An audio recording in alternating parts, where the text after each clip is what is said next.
5ನೇ ದಿನವೂ ಕೂಡ ಕಲಾಪವನ್ನ ನೀಟ್ ದಂಗಲ್ ನುಂಗಿದೆ. ವಿಪಕ್ಷಗಳ ಗದ್ದಲದ ನಡುವೆಯೂ ಕೂಡ ಸೋಮವಾರಕ್ಕೆ ಕಲಾಪವನ್ನು ಮುಂದೂಡಿಕೆ ಮಾಡಲಾಗಿದೆ. ಸೋಮವಾರ ಬೆಳಗ್ಗೆ 11 ಗಂಟೆಗೆ ಕಲಾಪ ಮುಂದೂಡಿಕೆ.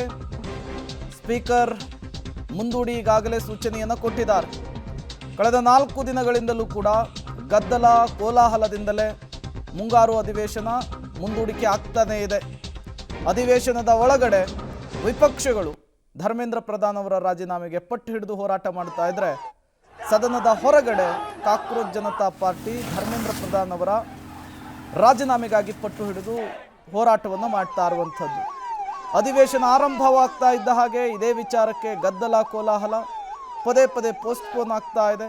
ಮತ್ತೆ ಈಗ ಕಲಾಪ ಆರಂಭ ಆಗ್ತಾ ಇದ್ದ ಹಾಗೆ ಮತ್ತೆ ಗದ್ದಲ ಕೋಲಾಹಲ ಜೋರಾಗಿ ಸೋಮವಾರಕ್ಕೆ ಮುಂದೂಡಿಕೆಯಾಗಿದೆ. ಅಲ್ಲಿಗೆ 5 ದಿನದ ಕಲಾಪವನ್ನು ಕೂಡ ಈ ನೀಟ್ ದಂಗಲ್ ನುಂಗಿರುವಂಥದ್ದು.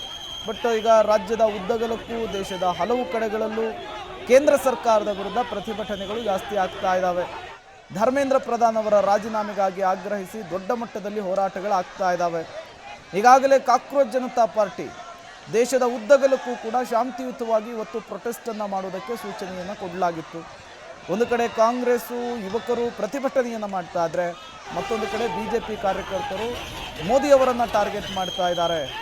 ಅದಕ್ಕಾಗಿ ಯುವಕರನ್ನು ದುರ್ಬಳಕೆ ಮಾಡಿಕೊಳ್ತಾ ಇದ್ದಾರೆ, ಸರ್ಕಾರದ ವಿರುದ್ಧ ಯುವಕರನ್ನು ಎತ್ತಿ ಕಟ್ತಾ ಇದ್ದಾರೆ ಅಂತ ಹೇಳಿ BJP ಕಾರ್ಯಕರ್ತರು ಕೌಂಟರ್ ಪ್ರೊಟೆಸ್ಟನ್ನು ಮಾಡ್ತಾ ಇದ್ದಾರೆ. ರಾಜ್ಯದ ಹಲವು ಜಿಲ್ಲೆಗಳಲ್ಲೂ ಕೂಡ ಪ್ರತಿಭಟನೆಗಳು ಇದೇ ರೀತಿಯಲ್ಲಿಯೇ ಸಾಗ್ತಾ ಇರುವಂಥದ್ದು.